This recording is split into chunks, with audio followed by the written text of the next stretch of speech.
চত্বরে বসে আছেন। আল্লাহ নবীর ডান পাশে বসে আছেন সিদ্দিকে আকবর হযরত আবু বকর সিদ্দিক রাদিয়াল্লাহু আনহু। নবীর বাম পাশে বসে আছেন হযরত ওমরে ফারুক রাদিয়াল্লাহু আনহু। দুই পাশে দুই সাহাবী, আল্লাহর নবী মাঝখানে। আল্লাহর নবীর সবচেয়ে বড় দুশমন ছিল কে? না, আবু জাহল। ও শয়তানটা কোথায় ছিল? হনপন হনপন হনপন করে একদম হযরত মুহাম্মদ সাল্লাল্লাহু আলাইহি ওয়াসাল্লামের সামনে এসে দাঁড়িয়েছে। আমাদের নবীর সামনে দাঁড়িয়েছে, দাঁড়িয়ে বলছে, মুহাম্মদ আমি দেখতে পাচ্ছি তোমার চেহারাটা কালো। কি? ও আমার ভাইরা, আল্লাহ নবী বলেছিলেন, চাচা যান আপনি ঠিক বলেছেন।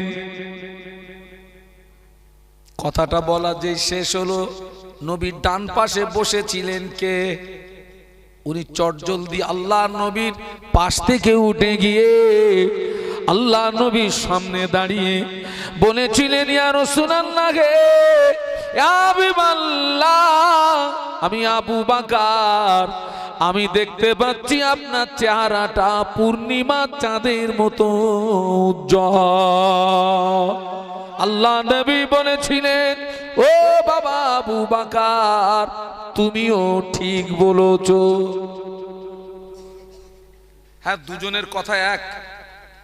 আবু বকর আর আবু জাহাল দুজনের কথা এক। আবু জাহাল কি বলেছে আর আবু বকর সিদ্দিক রাদিয়াল্লাহু আনহু কি বলেছেন, আর রাসূলুল্লাহ দুটোই কি বললেন? বাম পাশে বসে আছেন কে? নবী পাকের টোটাল সাহাবীদের ভিতরে সবচেয়ে রাগী সাহাবী কে ছিলেন? অত সহজ না বাবা। আল্লাহ নবী হিজরত করেছিলেন রাতে না দিনে? অন্য সাহাবীরা সব রাতে, আর ওমর রাদিয়াল্লাহু আনহু হিজরত করেছেন কখন জানেন? দিনের বেলা। যাচ্ছে আর বলছে, এই মায়ের লাল থাকিস তো সামনে আয়, আমি যাচ্ছি মদিনা, আল্লাহ নবীর কাছে যাচ্ছি। একটু সুবহানাল্লাহ বলবেন না? এই কাফেরের গোষ্ঠী, বাপের সন্তান তো সামনে আয়। ওমর হুজুরের সামনে সেদিন কোন মায়ের লাল দাঁড়ায়নি। একটু জোরে বলুন। বুক ফুলিয়ে হিজরত করেছিলেন।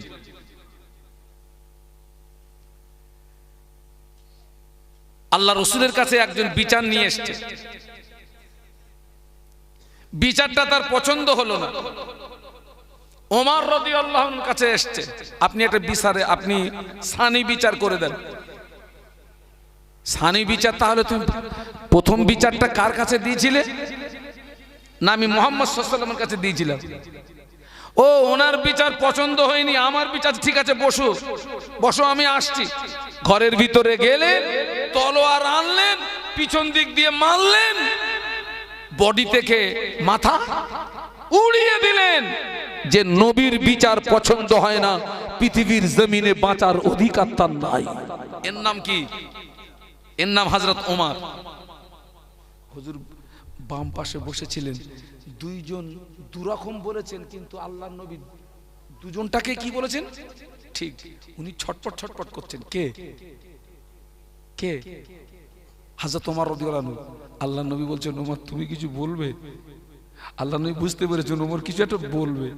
ইয়া রাসূলুল্লাহ, ইয়া হাবিবাল্লাহ, হুজুর এই আপনার জানের দুশমন, আপনার জানের শত্রু আবু জাহল আপনাকে বলল আপনার চেহারাটা কালো, খুশিত কদাকার। আপনি বললেন ঠিক। আবু বকর সিদ্দিক রাদিয়াল্লাহু আনহু বললেন আপনার চেহারাটা পূর্ণিমার চাঁদের মতো উজ্জ্বল। আপনি বললেন ঠিক। হুজুর দুজনের কথা তো এক নয়, দুটোই কেন ঠিক বললেন? আল্লাহ নবী বলেছিলেন, ও বাবা ওমর, আল্লাহ পাক তোমার নবীকে পৃথিবীর জমিনে বেগুনাহ মাসুম করে পাঠিয়েছে। আমি রাসূলুল্লাহ হলাম আয়না স্বরূপ, আমি রাসূলুল্লাহ হলাম আয়না স্বরূপ। আবু জাহাল হলো কাফের, আবু জাহাল হলো বেঈমান, আবু জাহালের অন্তরটা কালো। যার অন্তরটা কালো হয়ে যায়, অন্তরের রেখা চেহারাতে প্রস্ফুটিত হয়। কেউ যদি আয়নার সামনে দাঁড়ায়, নিজের চেহারা নিজে দেখে। ও বাবা ওমর, আমি রাসূলুল্লাহ আয়না স্বরূপ। আবু জাহাল হলো কাফের, আবু জাহাল হলো বেঈমান। আবু জাহাল আমার সামনে যেই না দাঁড়িয়েছে, আবু জাহাল নিজের চেহারা নিজে দেখতে পেয়েছে। এই জন্য আমি বলেছি, ঠিক বলেছেন। আর আবু বকর হলো ঈমানদার। আল্লাহ পাক আবু বকরের অন্তরটাকে পূর্ণিমার চাঁদের মতো আলোকিত করে দিয়েছে। আবু বকর আমার সামনে যেই না দাঁড়িয়েছে, আবু বকর নিজের চেহারা নিজে দেখতে পেয়েছে। একটু জোরে বলো। একেবারে সহজ কথায় বলছি, আবু জাহাল নবীকে দেখেছে কালো চশমা পরে। কি চশমা? আর আবু জাহাল নবীকে দেখেছে কালো চশমা পরে, নবীকে কালো দেখেছে। আবু বকর সিদ্দিক রাদিয়াল্লাহু আনহু নবীকে দেখেছে ওই সাদা চশমা পরে। উনি আল্লাহ নবীকে সাদা দেখেছে। আচ্ছা বলুন তো, কোন কথা বলতে গিয়ে আমি এতগুলো কথা বললাম? কে বলতে পারেন? না, কোন কথাটাকে আমি বোঝানোর জন্য এত কথা বলেছি? কে বললেন কথাটা? কে? ঠিক বলেছিস বাপ, আল্লাহ তোর হায়াতে বরকত দিক। ওই বলেছি মাগরিব বাদে গজব শিল্পী দিবি নি। কি দিবি? আমি একটু তুই তাকারি করছি, অসুবিধা নেই তো? কি দিবি? জিকিরের মজলিস, ভালো আলেমকে দাওয়াত করবে, যিনি ভালো জিকির করতে পারেন। কি হবে?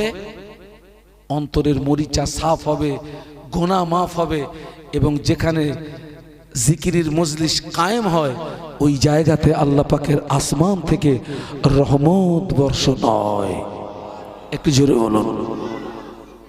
একবার করে দেখুন, অনেক কিছু পাবেন। আল্লাহ আমাদেরকে তৌফিক দিন। বলুন আল্লাহুম্মা, বলুন আল্লাহুম্মা। আমার ছেলেরা এই যে ওয়াজ মাহফিলগুলো দেওয়া হয় কেন, আর আমাদেরকে দাওয়াত করেন কেন? আমাদেরকে দাওয়াত করেন এই জন্যে, আলেমরা আপনাদেরকে পথ দেখায়, রাস্তা দেখায়। আলেমরা কি দেখায়? কোন রাস্তা দেখায়? বাবা, এই রাস্তায় গেলে জান্নাত পাবি, এই রাস্তায় গেলে আল্লাহ পাবি, আল্লাহ নবী পাবি, নাজাত পাবি, জান্নাত পাবি।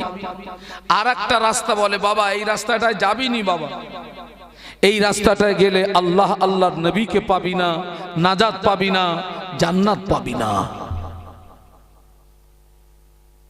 আলেমরা রাস্তা দেখায়। আমি আপনাদেরকে আজকে রাস্তা দেখাবো। কোন রাস্তায় গেলে আল্লাহ আল্লাহর নবী পাওয়া যাবে, কোন রাস্তায় গেলে নাজাত পাওয়া যাবে, কোন রাস্তায় গেলে আল্লাহর রহমতের দয়ার জান্নাত পাওয়া যাবে। আল্লাহ আমাকে তৌফিক দিন। বলুন আল্লাহুম্মা।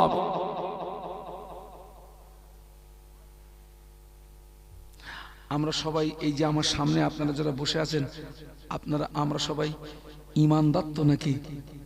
কথা বলে না? আমরা সবাই ঈমানদার না? সবাই ঈমানদার। আর একজন ঈমানদার হিসাবে জান্নাত পাওয়ার আশা রাখা একান্ত প্রয়োজন। তবে জান্নাত পেতে গেলে, জান্নাতে যেতে গেলে, জান্নাতের মালিকের সঙ্গে আমাদের সুসম্পর্ক তৈরি করার প্রয়োজন আছে না নেই? সবাই জবান খুলে বলুন তো, জান্নাতের মালিক কে? জবান খুলে বলুন। আল্লাহ। আল্লাহ জান্নাতের মালিক। আপনি সরাসরি ওই জান্নাতের মালিকের সঙ্গে সম্পর্ক তৈরি করতে পারবেন না। আমিও সরাসরি কোনো মাধ্যম ব্যতীত ওই জান্নাতের মালিকের সঙ্গে সম্পর্ক তৈরি করতে, জান্নাতের মালিককে পেতে গেলে, রবকে পেতে গেলে, মালিককে পেতে গেলে একজন ব্যক্তিকে মাধ্যম ধরতে হবে, তিনি হলেন বিশ্বনবী মুহাম্মাদুর রাসূলুল্লাহ। আল্লাহ পাক নবীকে লক্ষ্য করে বললেন, কুল ইন কুনতুম তুহিব্বুনাল্লাহ ফাত্তাবিউনি ইউহিব্বুকুমুল্লাহ। আল্লাহ বললেন, ও আমার হাবিবে পিয়ারা, আমার বান্দা বান্দি দিগকে জানিয়ে দাও, আমার বান্দা বান্দি দিগকে বলে দাও, ওরা যদি আমাকে পেতে যায়, ওরা যদি আমার সঙ্গে মহব্বত স্থাপন করতে চায়, ফাত্তাবিউনি, ওরা যেন আগে তোমার তাবেদারি করে, ওরা যেন আগে তোমার তাবেদারি করে।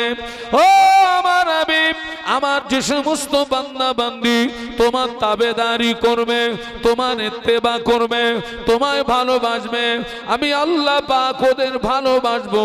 শুধু ভালোবাসবো না, ওয়াগফির লাকুম যুনুবাকুম, আমি আল্লাহ পাক ওই বান্দা বান্দীদের উপরে খুশি হয়ে, ওই বান্দা বান্দীদের উপরে রাজি হয়ে, আমি আল্লাহ পাক আমার ওই বান্দা বান্দির জীবনের সমূহ গুনাহগুলোকে আমি আল্লাহ পাক মাফ করে দেব।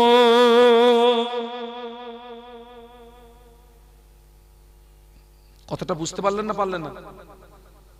আল্লাহকে পেতে গেলে আগে তাবেদারি করতে হবে কার? নবীর তাবেদারি।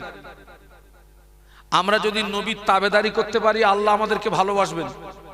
আর আল্লাহ শুধু আমাদেরকে ভালোবাসবেন না, খুশি হয়ে জীবনের গুনাহ কি করে দেবেন? মাফ করে দেবেন।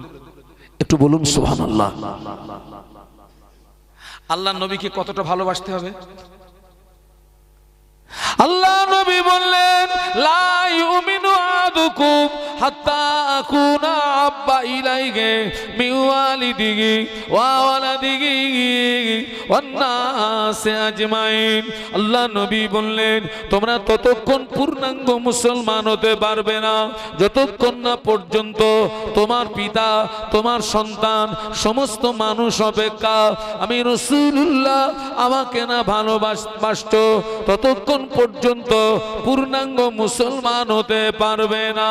আল্লাহ নবীর একজন সাহাবী আল্লাহ নবীকে জিজ্ঞাসা করেছিলেন, ইয়া রাসূলুল্লাহ, হাবিবাল্লাহ, মাতা সা, হুজুর কিয়ামত কবে হবে? কি কবে হবে? ইয়া রাসূলুল্লাহ, কিয়ামত কবে হবে? ও আমার ভাইরা, আল্লাহ নবী ওই সাহাবীকে ঘুরিয়ে জিজ্ঞাসা করেছিলেন, ও বাবা সাহাবী, তুমি কিয়ামতের সংবাদ নিচ্ছ, কিয়ামতের খবর নিচ্ছ, কিয়ামতের জন্য কি অর্জন করেছো বলো, কিয়ামতের জন্য কি সঞ্চয় করেছো বলো। ওই সাহাবী জবাব দিয়েছিলেন, ইয়া রাসূলুল্লাহ, হাবিবাল্লাহ, আমি কিয়ামতের জন্য কিছুই অর্জন করতে পারিনি, আমি কিয়ামতের জন্য কিছুই সঞ্চয় করতে পারিনি, তবে আমি আল্লাহ আল্লাহর রাসূলকে ভালোবেসেছি। জোরে বলতে পারলেন না? জোরে বলতে পারলেন না? আল্লাহ নবী জবাব দিয়েছিলেন, ও বাবা সাহাবী, তোমার দাবি যদি সত্য হয়, আমি আল্লাহ নবী বলছি, কিয়ামতের ময়দানে ওই দাবি তোমাকে নাজাত করিয়ে দেবে। এই ওয়াজ যদি বোঝেন তবে মজা লাগবে। আমি কিন্তু উদর পিন্ডি বুদর ঘাড়ে দেওয়া ছেলে না, আম গাছের ছাল জাম গাছে। সাহাবী জিজ্ঞাসা করলেন, হুজুর কিয়ামত কবে হবে?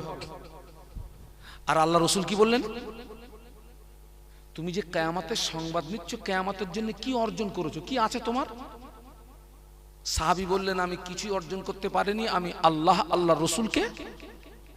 রাসূলুল্লাহ বললেন, তোমার দাবি যদি সত্য হয়, কিয়ামতের ময়দানে ওই দাবি তোমাকে নাজাত করিয়ে দেবে। তাহলে আমরা সকলে যে নবীর ভালোবাসার দাবিদার, এই দাবির সত্যতা প্রমাণ করাতে হবে বাবা। আমার কথা বুঝতে পারছেন না পারছেন না? এই যে নবীর ভালোবাসার দাবি করছি, এই দাবির সত্যতা প্রমাণ করাতে হবে। কাজটা সহজ না কঠিন? মুখে বলে দিলাম নবীকে ভালোবাসো, তো সবাই পারে, ও দাবি তো সবাই পারে। নবীকে ভালোবাসা মানে এই নয় যে হাজার দানার একটা তসবিহ নিয়ে 24 ঘন্টা টানবো নবী নবী করে। ভালোবাসা হবে না মুখ ব্যথা হবে? কি হবে? নবীর ভালোবাসা মানে এই নয় যে সারা বৎসরে একদিন নবীর শানে কায়দা করে একটা মাহফিল দিয়ে দিলাম, আমি নবী পেয়ে গেলাম। না না, তাহলে কি করলে নবীকে পাবো? কি করলে আল্লাহকে পাবো?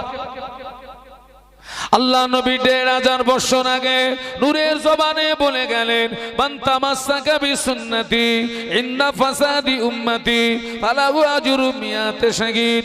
আল্লাহ নবী বললেন, আখির জামানায় আমি রাসূলুল্লাহ আমার যে সমস্ত সুন্নাতগুলো হারিয়ে যাবে, আখির জামানায় আমি রাসূলুল্লাহ আমার যে সমস্ত সুন্নাতগুলো বিলুপ্ত হয়ে যাবে, আমার কোন উম্মতি ওই রকম একটা হারিয়ে যাওয়া সুন্নাতকে যদি জিন্দা করতে পারে, আমার কোন উম্মতি ওই রকম একটা হারিয়ে যাওয়া সুন্নাতের উপরে যদি আমল করতে পারে, আমি আল্লাহ নবী বলছি আল্লাহ পাক ওই ব্যক্তির নামায় আমলে আমার আল্লাহ 100 শহীদের সওয়াব দিয়ে দেবে।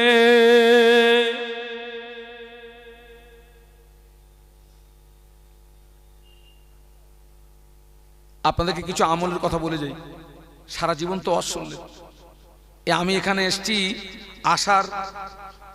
আসার সঙ্গে সঙ্গে কমিটির ছেলেরা, আমি আসার সঙ্গে সঙ্গে আমরা এসেছি 3 জনে, এ আমার ড্রাইভার, ও আমার খাদেম। ওই ছেলেটা কম বেশি আমার সঙ্গে 16-17 বছর আছে, আমার খাদেম, আর এ হচ্ছে আমার ড্রাইভার। ওদেরকে আমি সব ছোট ভাইয়ের নজরে দেখি। আসার সঙ্গে সঙ্গে কমিটি ভাইরা 3টে প্লেটে সুন্দর সুন্দর রুটি, এত সফট রুটিগুলো, রুটি এসে গেল, গোশ এসে গেল। আচ্ছা কত বড় জমিদার বলুন তো আমরা? হ্যাঁ, আসার সঙ্গে সঙ্গে আগে খাও, আগে কি করো? আমি বলি বাবা আমাকে কিচ্ছু দিতে হবে না, বাপ কিচ্ছু লাগবে না, আমার একটা পান দিতে পারবি? আমাকে একটা পান দে। আলহামদুলিল্লাহ। তবে দেখলাম কমিটির ছেলেরা ওই যে রুটি দিল তার সঙ্গে একটা দাস্তারখান দিল। কি দিল? সবাই মিলে বলুন। ওইটাকে বিছিয়ে তার উপরে খেতে হবে। আলহামদুলিল্লাহ, আপনাদের আব্বা আম্মার দোয়া ও আমলগুলো আলহামদুলিল্লাহ আমাদের মধ্যে আছে বাবা, আছে আছে। আমার কথাটায় আপনারা যেন ব্যথা পাবেন না, আমার কথা যেন ব্যথা পাবেন না। কিন্তু যারা আমাদেরকে এই আদর আপ্যায়নগুলো করছে, সকলের কথা বলবো না, তবে অধিকাংশের ভিতরে, ওদের ভিতরে এই আমল আছে আছে আছে। কথা বলুন, কথা বলুন।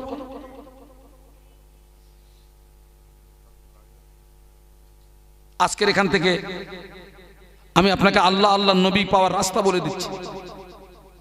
আজকের থেকে বাড়িতে যখন খাবেন দাস্তারখানটা বিছিয়ে নেবেন।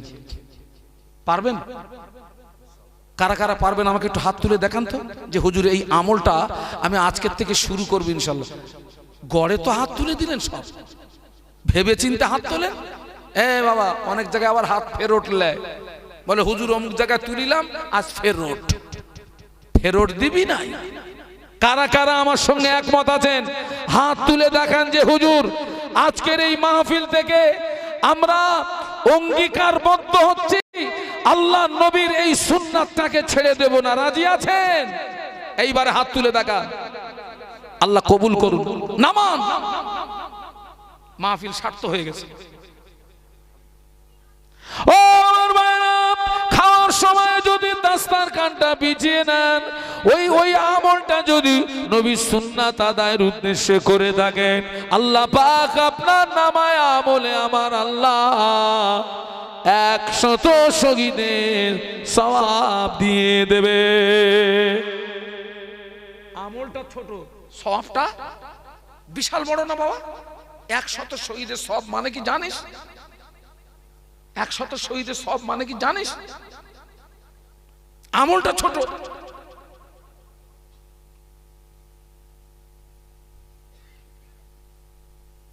খানা যখন খাবেন মাথায় টুপি দিয়ে খাবেন। টুপি লাগানোটা সুন্নাত। টুপি যদি না থাকে, পাশের কাছে যদি কোনো ওড়না থাকে, ওড়নাটা মাথায় দেবেন। ওড়না যদি না থাকে, কোমরে যদি গামছা থাকে, ওই গামছাটা খুলে মাথায় দেবেন, সুন্নাত আদায় হয়ে যাবে।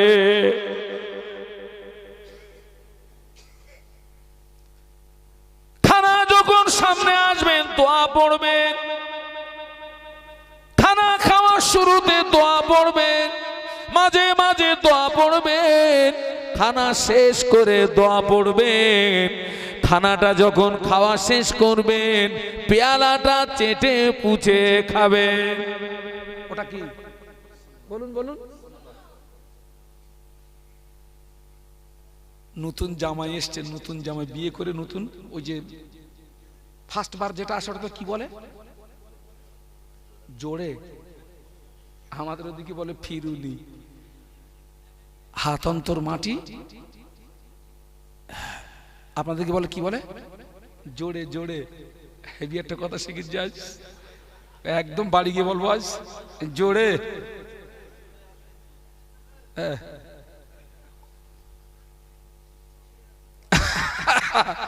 ভাইরা, তো ওই ছেলেটা আলেম ছেলে, বিয়ে হয়েছে আলেম ছেলে। আলেম মানে সে তো সুন্নাত তরিকায় খাবে। তো ছোট শালি এসছে, বড় শালি এসছে, দুলা ভাই একটু দেই, দুলা ভাই একটু দেই। ও যতটা নিয়েছে তারপরে না, দেবেন না, দেবেন না, দেবেন না। হ্যাঁ, কিন্তু আলেম মানুষ ও খাওয়ার পরে খুব সুন্দর করে কি করছে? চেটে পুচে খাচ্ছে। ছোট শালিটা ওই ঘরের দরজা কি থাকে? পর্দা। পর্দার আড়াল দিয়ে দেখতেছে, আল্লাহ ও চাটতেছে কেন? তখন বললাম নেলে না, এখন চাটতেছে। ঘরের ভিতরে বলতেছে, মা তোমার জামাইয়ের খাওয়া হয়নি। মা কেন রে? চাটতেছে মা। ও যুবকেরা, জওয়ানেরা, ওই পেয়ালাটা তুই চেটে বুঝে খাবি, সুন্নাত আদায় নিয়াতে খাবি। আল্লাহ পাক তোর উপরে খুশি হয়ে তোর নামায় আমলে 100 শহীদের সওয়াব দিয়ে দেবে। আর একটু জোরে বলুন, আর একটু জোরে বলুন।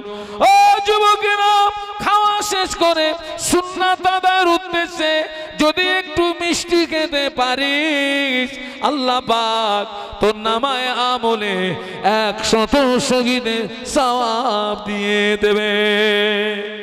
কোন রাস্তা বলছি এটা আমি? কোন রাস্তা? কোন রাস্তা দেখাচ্ছি? আল্লাহ আল্লাহ নবী পাওয়ার রাস্তা, নাজাত পাওয়ার রাস্তা, জান্নাত পাওয়ার রাস্তা।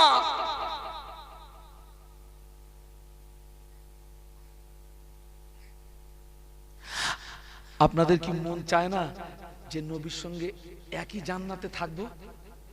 তারা তো লেট করলেন, সবাই মিলে বলুন, মন কি চায় না যে নবীর সঙ্গে একই জান্নাতে থাকবো? আল্লাহ কবুল করেন, বলুন আমিন। আল্লাহ রসুল বলেছেন, আর দোয়া ও মুখুল ইবাদা, দোয়া হচ্ছে ইবাদতের মগজ। যখন দোয়া চাইবেন বলবেন, আল্লাহ আমাকে ওই জান্নাত দেবেন, ওই জান্নাত দেবেন যে জান্নাতে আমার নবী থাকবে। বলুন আল্লাহুম্মা আমিন, বলুন আল্লাহুম্মা আমিন। বলবেন, আল্লাহ আমাকে ওই জান্নাত দেবেন যে জান্নাতে কে থাকবে? আমার নবী থাকবে। আর বলবেন, আল্লাহ জান্নাতের সবচেয়ে বড় নেয়ামত, বলুন তো কি? জান্নাতের সবচেয়ে বড় নেয়ামত কি? এই না বলতে পারলে লস করবো না, নেমে যাব। সারা জীবন আর শুনেছেন, জান্নাতের সবচেয়ে বড় নেয়ামত কি? যে বলতে পারবে 100 টাকা পুরস্কার। জান্নাতের সবচেয়ে বড় নেয়ামত হলো আল্লাহ পাকের দিদার। সুবহানাল্লাহ বলুন। সবাই মুখস্থ করেন কি বলেছি। আল্লাহ পাককে বলবেন, আল্লাহ পাক, ও রব্বুল আলামিন, আল্লাহ পাক, জান্নাতের সবচেয়ে বড় নেয়ামত আপনার দিদার। আপনার দিদার থেকে যেন আমাদের মাহরুম করবেন না। বলুন আমিন। আল্লাহকে বলবেন, আল্লাহ ওই জান্নাত দেবেন যে জান্নাতে নবী থাকবে। একই জান্নাতে থাকতে গেলে আল্লাহ নবীর একটা হাদিস শুনুন। আল্লাহ নবী বললেন, মান আহাব্বা সুন্নতি ফাকাদ আহাব্বানি ওয়া মান আহাব্বানি কানা মাই ফিল জান্নাহ। আল্লাহ নবী বললেন, মান আহাব্বা সুন্নতি, যে আমার সুন্নাতকে ভালোবাসলো, ফাকাদ আহাব্বানি, ওই ব্যক্তি আমাকে ভালোবাসলো। ওয়া মান আহাব্বানি, যে ব্যক্তি আমি রাসূল আমাকে ভালোবাসলো। আমি আল্লাহ নবী বলছি, কানা মাই ফিল জান্নাহ, ওই ব্যক্তি আর আমি রাসূলুল্লাহ জান্নাতের ভিতরে পাশাপাশি থাকবো। জোরে বলা যাবে না, মহব্বতে বলা যাবে না। তাকবীর দেন তো, নারায়ে তাকবীর। আরো জোরে বলুন, নারায়ে তাকবীর। হ্যাঁ, আল্লাহর নবী বলছেন। হুজুর কি বলছে আপনারা কি বুঝতে পেরেছেন? তাহলে আমি আর বলবো না। হুজুর যেহেতু বলেছেন আমি আর বলবো না। যেটা করার করুন, তাড়াতাড়ি করুন। আর একটু দরুদ শরীফ আল্লাহুম্মা। আগে আগে এ কমিটি ভাইরা ওই পিছনে একটু চট দাও না। কমিটি ভাইরা আসেন আসেন আসেন আসেন, যতটা আসার একেবারে আসেন। বারবার টানাটানি করা যাবে না, কষ্ট আপনাদের হবে। ওই যে আপনি একটা জায়গা ছেড়ে আরেকটা জায়গায় আসলেন, এটাও লাভ না লস? ওটাও কিয়ামতের ময়দানে হিসাব দেবে, এটাও কিয়ামতের ময়দানে হিসাব দেবে। সুবহানাল্লাহ বলুন। জোরে জোরে কলেমার জিকির, লা ইলাহা ইল্লাল্লাহ।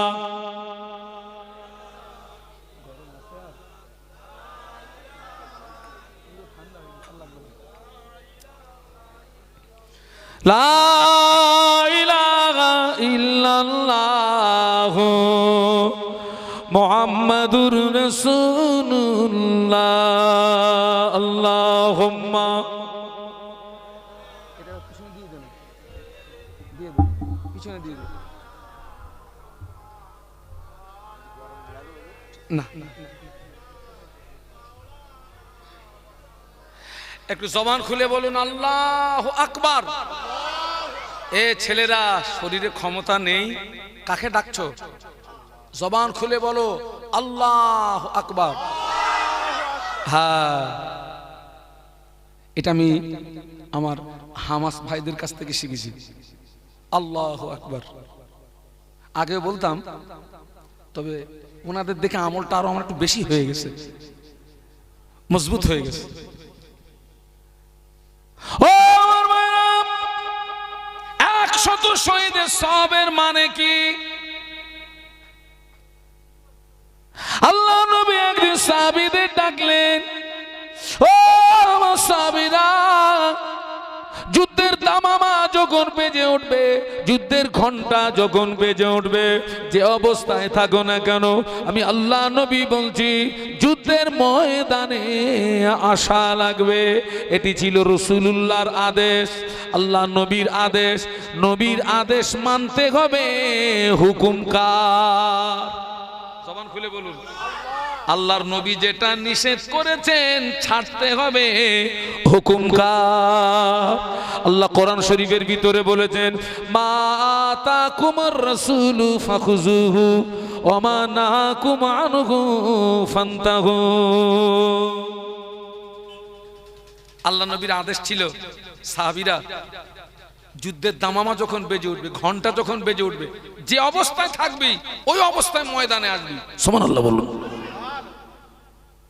100 শহীদের সওয়াব মানে কি বোঝাচ্ছে?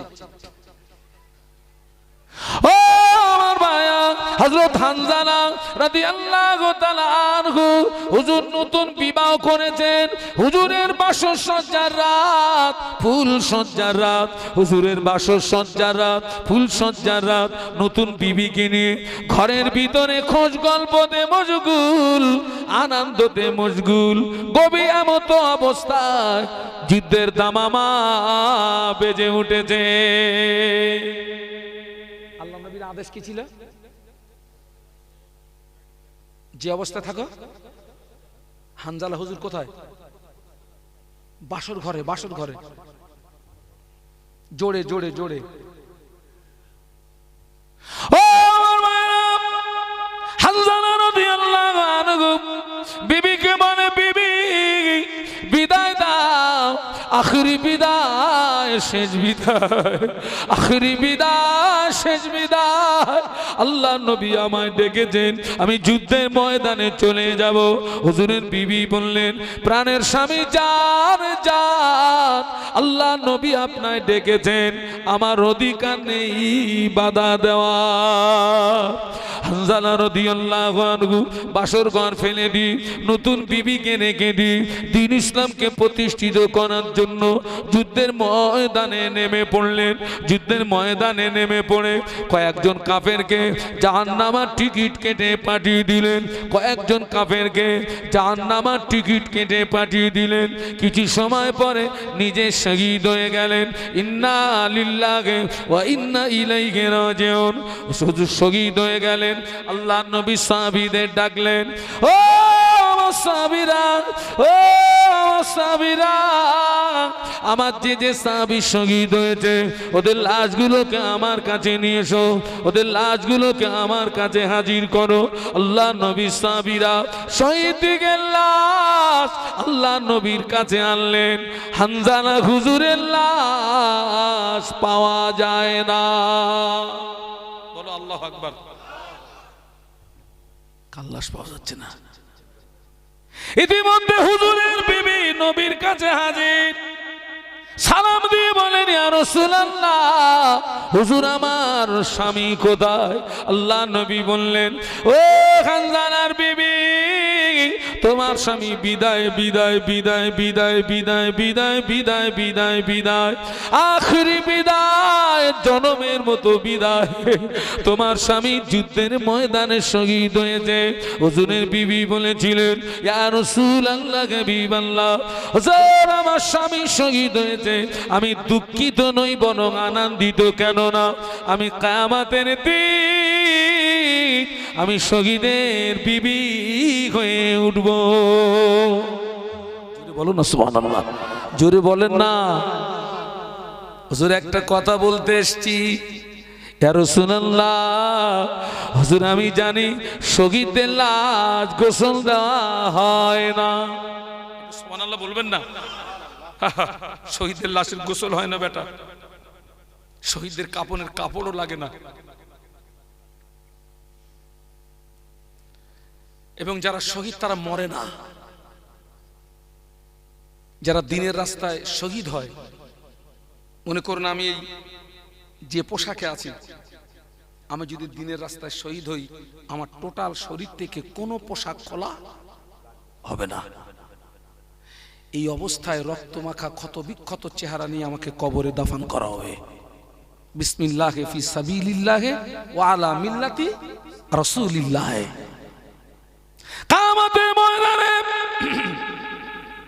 শহীদরা রক্তমাখা ক্ষত বিক্ষত চেহারা নিয়ে উঠবে। আল্লাহ পাক জিজ্ঞাসা করবে, ও আমার বান্দা, তোদের গায়ে রক্ত কেন? তোদের চেহারাগুলো ক্ষত বিক্ষত কেন? আল্লাহ জানে না, জানে না।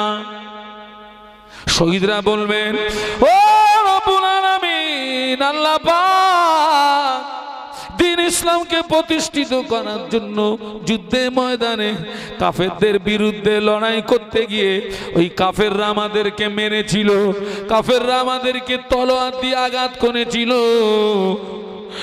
আল্লাহ পাক ওই রক্তমাখা ক্ষত বিক্ষত চেহারা নিয়ে তোমার দরবারে হাজির। আল্লাহ বলবেন, ও আমার বান্দা রে, তোরা আমার কাছে কি চাস? শহীদরা বলবে আল্লাহ পাক কিছুই চাই না, আর একবার যদি জীবন দিয়ে পৃথিবীর জমিনে পাঠাতেই জীবনটা তোমার রাস্তায় আরো একবার বিলিয়ে দিতাম। আল্লাহ বলবে আর নয়। ও আমার বান্দা রে, আমি খুশি হয়ে গিয়েছি, আমার 8টা জান্নাতের দরজা খোলা, চলে যা, যেটা দিয়ে খুশি ওইটা দিয়ে আমার রহমতের দয়ার জান্নাতে চলে যা। আল্লাহ আল্লাহ হানজালা হুজুরের বিবি বলেছিলেন, ইয়া রাসূলুল্লাহ হাবিবাল্লাহ, হুজুর আমি জানি শহীদদের লাশ গোসল দেওয়া হয় না, কিন্তু আমার স্বামীকে যেন বিনা গোসলে দাফন দেবেন না, কেন না আমার স্বামীর উপরে গোসলটা ফরজ আছে। কি আছে হুজুর? আমার স্বামীর উপরে গোসলটা ফরজ আছে হুজুর। আল্লাহ নবীর সাহাবী ওই রাতে স্ত্রী সহবাস করেছিলেন, কিন্তু নবীর ডাকে সাড়া দিতে গিয়ে এতটা দেওয়ানা হয়ে গেছিলেন, গোসল করার টাইমটা হয়নি। একটু বলুন না আল্লাহু আকবার। এত দেওয়ানা হয়ে গেছিলেন। ইয়া রাসূলুল্লাহ, হুজুর আমার স্বামীর উপরে গোসলটা ফরজ আছে। আল্লাহ নবী সাহাবীদের ডাকলেন, ও আমার সাহাবীরা, ও আমার সাহাবীরা, যুদ্ধের ময়দান তালাশ করো, হানজালার লাশটাকে নিয়ে এসো। ইতিমধ্যে ফেরেশতা জিবরাইল আমিন আলাইহিস সালাম আল্লাহ নবীকে সালাম দিয়ে বলেছিলেন, ইয়া রাসূলুল্লাহ হাবিবাল্লাহ, হানজালার লাশ এখনই পাওয়া যাবে না, হানজালার লাশ এখনই পাওয়া যাবে না। আল্লাহ পাক হানজালার উপরে এত খুশি হয়ে গিয়েছেন, আল্লাহ পাক হানজালার উপরে এত রাজি হয়ে গিয়েছেন, আল্লাহ পাক হানজালার উপরে খুশি হয়ে আল্লাহ তার ফেরেশতা মারফত হানজালার লাশটাকে জমিন থেকে উঠিয়ে নিয়ে আসমানে নিয়ে গিয়ে হাওয়াজে কাউসারের পানি দিয়ে গোসল দিচ্ছে। আল্লাহ নবী বলেছিলেন, ও হানজালার বিবি, তোমার নসিব বড় খুশনসিব, তোমার স্বামীকে পৃথিবীর কোনো মানুষে গোসল দেয় না, পৃথিবীর কোনো পানিতে গোসল হয় না।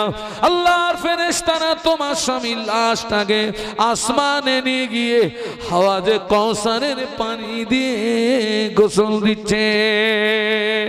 ও যুবকেরা, এই জমানায় যদি আমার নবীর একটা হারিয়ে যাওয়া সুন্নাতকে যদি জিন্দা করতে পারিস, আমার আল্লাহ পাক তোর নামায় আমলে ওই রকম 100 হানজালা শহীদ হওয়া সওয়াব আল্লাহ তোমার আমার নামায় আমলে দিয়ে দেবে। আর একটু জোরে বলুন, আর একটু জোরে বলুন, আপনারা কি পারবেন ওই নবীর জন্য নিজের জীবনটা বিলিয়ে দিতে? পারবেন? হাত তুলে দেখান তো, দুহাত তুলে দেখান, দুহাত তোলেন, হাত নামাবেন না, হাত সোজা রাখুন।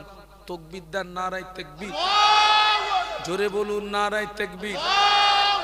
সিলসিলায়ে হক মুজাদ্দেদে জামান, আমার দাদা পীরের হক সিলসিলা, আমার দাদা পীরের হক সিলসিলা। হাত নামান। নবীর জন্য জীবন দিতে হবে না, আল্লাহ আপনাকে হায়াত দিক, আপনি বেঁচে থাকুন, আল্লাহ আপনাকে হায়াত দিক, আপনি বেঁচে থাকুন। নবীর একটা হাদিস একটু মেনে নেন। আল্লাহ নবী বললেন, মাম বানা লিল্লাহি মসজিদান বানা আল্লাহু লাহু বাইতান ফিল জান্নাহ। আল্লাহ নবী বললেন, যে ব্যক্তি আল্লাহর ঘর মসজিদ নির্মাণ করলো, আল্লাহ পাক ওই ব্যক্তির জন্য জান্নাতে একটা স্পেশাল ঘর বানিয়ে দেবে। আর একটু জোরে বলুন সুবহানাল্লাহ। আমি মসজিদের জন্য কয়েক মিনিটের জন্য একটু হাত পাতবো। নবীর জন্য জীবন দিতে হবে না, নবীর হাদিসের উপরে আমল করুন। যুবকদেরকে বলছি,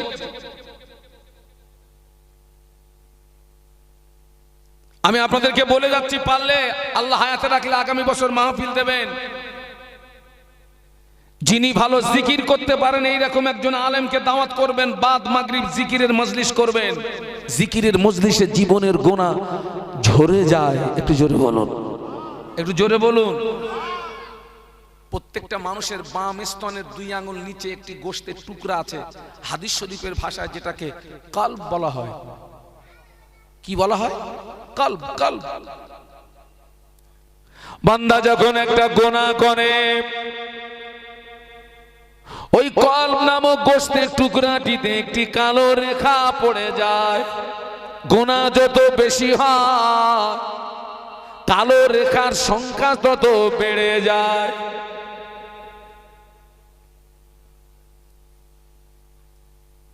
লোহাতে জং ধরে,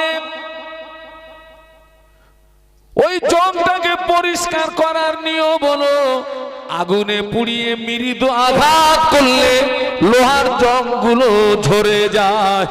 ততই বছর কলবের ময়লা পরিষ্কার করবেন।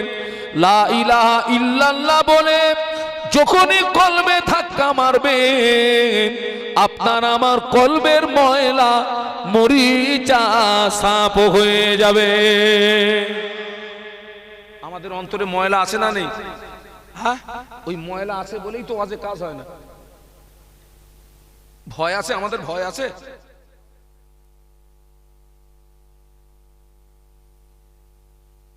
ও আমার ভাইরা, আল্লাহ নবী সাহাবীদের বলেছিলেন, ও আমার সাহাবীরা, অন্তরের মরিচা পরিষ্কার করার ওষুধ হলো 3টি। কটা? 1 নাম্বার হলো কাসরাতুজ যিকিরিল্লাহ। ও আমার সাহাবীরা, বেশি বেশি আল্লাহ আল্লাহ আল্লাহ আল্লাহ আল্লাহ আল্লাহ জিকির করবে, আল্লাহর নামে জিকির করবে। যত বেশি জিকির করবে, তত দ্রুত গতিতে অন্তরের মরিচা সাফ হয়ে যাবে। 2 নাম্বার বলেছিলেন, ও আমার সাহাবীরা, বেশি বেশি কোরআন শরীফ তেলাওয়াত করবে। কি তেলাওয়াত করবে? কটা মানুষ কোরআন তেলাওয়াত করে? কটা? আগে অনেক বাড়ির থেকে ফজরের নামাজের পরে কোরআন তেলাওয়াতের আওয়াজ শুনতে পাওয়া যেত। অনেক বাড়ির থেকে মাগরিবের নামাজের পরে কোরআন তেলাওয়াতের আওয়াজ শোনা যেত। সুবহানাল্লাহ বলুন। বাস্তব বলছি না বাস্তব বলছি? অনেক বাড়ির থেকে ফজরের নামাজের পরে মাগরিবের নামাজের পরে কি পাওয়া যেত? ফজরের নামাজের পরে যে বাড়িতে কোরআন তেলাওয়াত হয়, ফজর থেকে মাগরিব পর্যন্ত ওই বাড়িটার চারিপাশে বিএসএফ বর্ডার সিকিউরিটি ফোর্সের মতো আল্লাহর ফেরেশতারা পাড়ায় দাঁড়িয়ে যায়। একটু জোরে বলুন। মাগরিবের নামাজের পরে যে বাড়িতে কোরআন তেলাওয়াত হয়, মাগরিব থেকে ফজর পর্যন্ত ওই বাড়িটার চারিপাশে আল্লাহর ফেরেশতারা পাড়ায় দাঁড়িয়ে যায়। আপনাদেরকে বলে যাচ্ছি, পারলে ফজরের নামাজের পরে মাগরিবের নামাজের পরে একটু কোরআন পড়বেন, একটু কোরআন পড়বেন। ওই ঘরে আল্লাহর রহমত বর্ষণ হয়। কি হয়? আজকের অধিকাংশ ঘর থেকে রহমত উঠে গেছে, বরকত উঠে গেছে। বাস্তব বলছি না বাস্তব বলছি? অধিকাংশ ঘর থেকে কি উঠে গেছে? রহমত বরকত উঠে গেছে। বাবা খবর লে দেখে যা, মনে শান্তি নেই, সুখ আছে। সুখ আছে কি নেই? এক কথা জোরে বল না। সুখ আলাদা, শান্তি আলাদা। সুখ আছে, শান্তি খুঁজে পাবেনি। শান্তি নেই।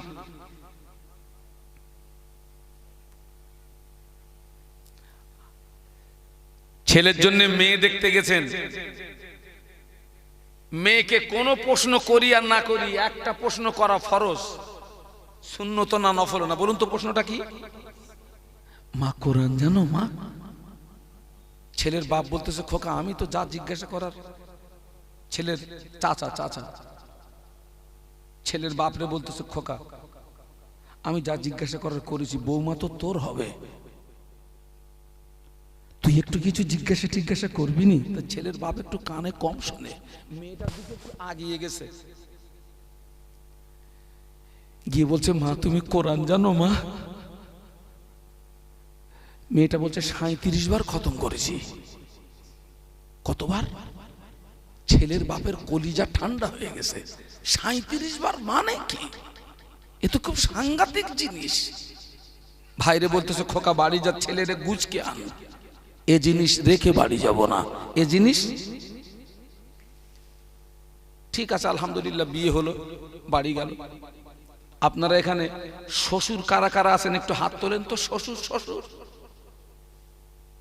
মাত্র 4টে শ্বশুর।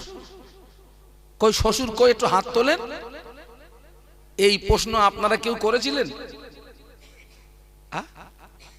বৌমাকে করেছিলেন? আচ্ছা ঠিক আছে আলহামদুলিল্লাহ করেছিলেন। আচ্ছা আজ পর্যন্ত কোন শ্বশুর তার বৌমাকে কি বলেছে যে বৌমা আমি যখন তোমাকে দেখতে গেছিলাম একটা কথা জিজ্ঞাসা করেছিলাম, মা তুই কোরআন জানিস? মা তুই বলেছিলি 37 বার খতম করেছি মা, আমার বাড়ির প্রতিদিন কাজ একটু দেরিতে হয় হোক মা, তুই প্রতিদিন সকালবেলা আমার বাড়িতে 10 মিনিট করে একটু কোরআন পড়বি মা। কোন শ্বশুর বলেছেন একটু হাত তুলে দেখান তো।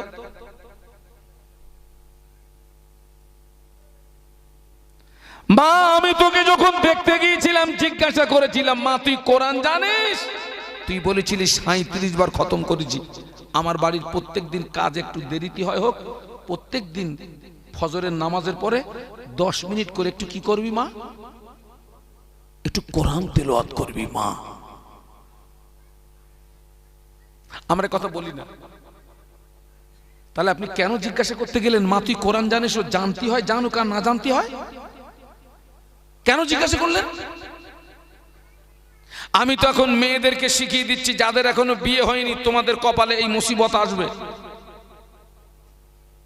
এই জায়গাটার নাম কি? শ্যামনগর। এই শ্যামনগরের বোনেদের বলে যাচ্ছি তোমাদের যাদের এখনো বিয়ে হয়নি তোমাদের কপালে এই মুসিবত আসবে। তো আমি তোমাদের শিখিয়ে দিয়ে যাচ্ছি, যেই তোমাকে জিজ্ঞাসা করবে মা তুমি কোরআন জানো, বোন তুই সেই ঘুরিয়ে বলবি চাচা তুই জানিস। যিনি জিজ্ঞাসা করতেছেন উনি কিন্তু কোরআন তুমি জানো।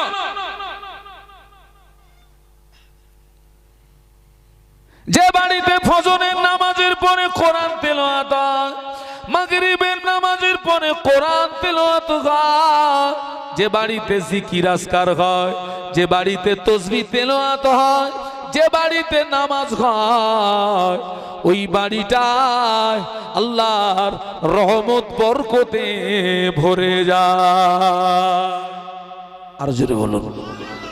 আমার কথাগুলো মনে থাকবে বাপ? ছেড়ে দে না, আমি ধরি, ছাড়, থাকবে।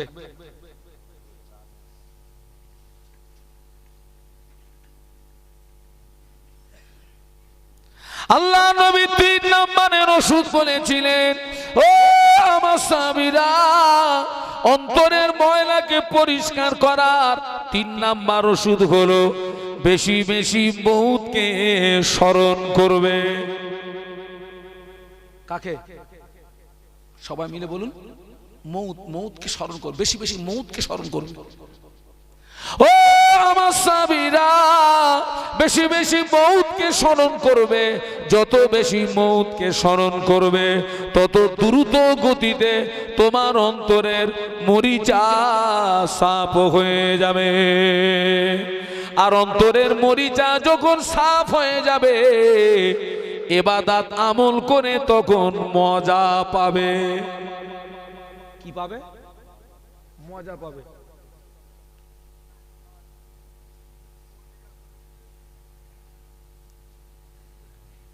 আল্লাহ নবী কাবা শরীফের চত্বরে বসে আছেন, একটু দরুদ শরীফ আল্লাহুম্মা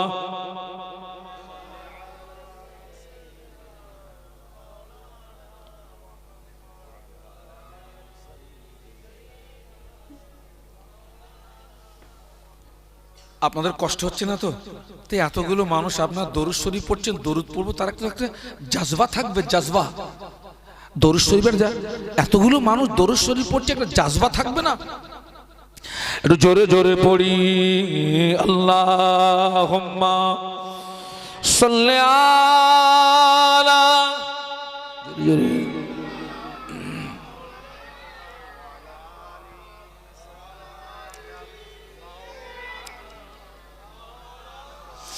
এতগুলো মানুষ বসে আছেন এই মসজিদের জন্য, মসজিদে টাকা দেবেন, আল্লাহ জান্নাতে আপনার জন্য ঘরের ব্যবস্থা করে দেবে। এতগুলো মানুষের ভিতরে আমি শাহনুর আলম ৫,০০০ টাকার দাবি রাখছি, মসজিদের জন্য ৫,০০০ টাকা দান করবেন। একজন ব্যক্তি একটু হাত তুলে দেন। আমি অসুস্থ মানুষ, আপনার জন্য আল্লাহর দরবারে হাত তুলে দোয়া করে যাব, আমি দোয়া করে যাব। এতগুলো মানুষ বসে আছেন, মসজিদে দান করবেন, আল্লাহ আপনার জন্য জান্নাতে স্পেশাল ঘরের ব্যবস্থা করে দেবে। একটা মানুষকে আছেন এখন দিতে হবে না, ১ সপ্তাহ পরে দেবেন, ১০ দিন পরে দেবেন। ১০ দিনে যদি না পারেন ১ মাসে দুবারে দেবেন, ১ মাসে দুবারে দেবেন। ৫,০০০ টাকা ১ নম্বরে ওয়াদা করার মতো কে আছে? কই? যে নবীর হাদিস মানে না, ও নবীর জন্য জীবন দেবে, বিশ্বাস করা যায়? হ্যাঁ, একজন ব্যক্তি কেউ হলো নি। আপনি দানটা দেবেন কোথায়? মসজিদে দেবেন। তো যত মানুষ নামাজ পড়বে আপনি সওয়াব পাবেন, জীবিত অবস্থায় সওয়াব পাবেন, মরে কবরে গিয়ে সওয়াব পাবেন। মসজিদের দান হচ্ছে সাদকায়ে জারিয়া। সাদকায়ে জারিয়ার বাংলা মানে হচ্ছে চলমান নেকি, যে নেকি জীবনে বন্ধ হয় না। সুবহানাল্লাহ বলুন। একজন ভাই হলো নি, ৫,০০০ টাকার দাবি করেছি, ১ মাস টাইম দিয়েছি, একটু হাতটা তুলে দেন না। আলহামদুলিল্লাহ। ও মুরব্বীর নাম কি? শহর আলী বিশ্বাস, আমার মুরব্বী, সৌভাগ্যবান। একটু তাকবীর দেন তো, নারায়ে তাকবীর, জোরে বলুন তো, নারায়ে তাকবীর। মোহাম্মদ শহর আলী বিশ্বাস ৫,০০০ টাকা, বলুন মারহাবা, আরো জোরে বলুন মারহাবা, নারায়ে তাকবীর। একটু হাত তোলেন তো, একটু হাত তোলেন। আল্লাহ পাক আপনার বান্দা থাকতে পারে না, নবীর হাদিসকে সম্মান করতে গিয়ে ৫,০০০ টাকা ওয়াদা করে জানলা। এই দানটা আপনি কবুল করুন। এ দানের ওসিলা আমার মুরব্বী বাবাজির বংশে যারা কবরবাসী, যদি কেন কবরে আযাব খান, আযাবে কবর মাফ করে দি, মুর্দাদের কবরগুলো জান্নাতের নূর দি গুলজান করে দি। আল্লাহ আমার মুরব্বী বাবাজিকে মরণের আগে একবার দিদানে কাবা, একবার দিদানে মদিনা যাওয়ার মতো তৌফিক দি। লা ইলাহা ইল্লাল্লাহু মুহাম্মাদুর রাসূলুল্লাহ। আল্লাহ কোরআন শরীফের ভিতরে বলেছেন, অখালাকনাকুম আজওয়াজা। আল্লাহ জোড়া জোড়াকে বড় পছন্দ করে। রাতের জোড়া হলো দিন, স্বামীর জোড়া হলো স্ত্রী, কালো জোড়া হলো সাদা। ২ নম্বরে ৫,০০০ টাকার ওয়াদা কে করবেন? অন্তত একটা জোড়া হোক, অন্তত একটা জোড়া হোক। হুজুর আমি ৫,০০০ টাকা দেবো। আলহামদুলিল্লাহ। পেন খাতা কই? পেন খাতা? ও কমিটি ভাইরা, হ্যাঁ, মুজিবর ভাই কোথায়? পেন খাতা আনেন। আগামী বছর থেকে আমি একটা লাইভ দেবো খোকা। এই বাবা মিডিয়া, আমি এই কালেকশনের দাওয়াত আর দেবো না, আমি একটু লাইভ দেবো। এই কালেকশনের দাওয়াত আমি আর